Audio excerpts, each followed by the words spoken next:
My name is Tulaine Montgomery, and I am calling in from our nation's capital, Washington, D.C., and I'm here on behalf of the People's Filibuster. One thing to note is that the year 2026, which is coming up very quickly, marks the 250th birthday of this nation we call the United States of America.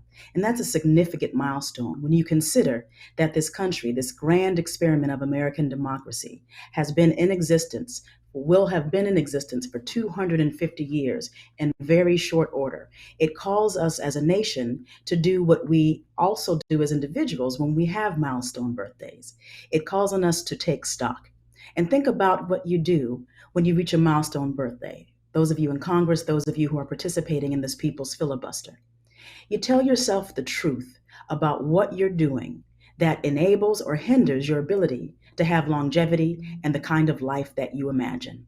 That's what we do as individuals when milestones approach. And I would offer that it is time for this nation to do a collective taking stock, to tell ourselves the truth about the legislation and access to automated weapons and the impact that is having on the culture and health of this nation and the safety of our children and our communities.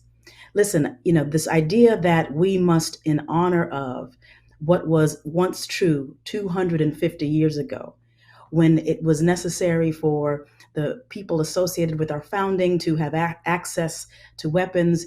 Listen, let's tell ourselves the truth and take stock. Muskets that have to be revisited every time a shot is fired.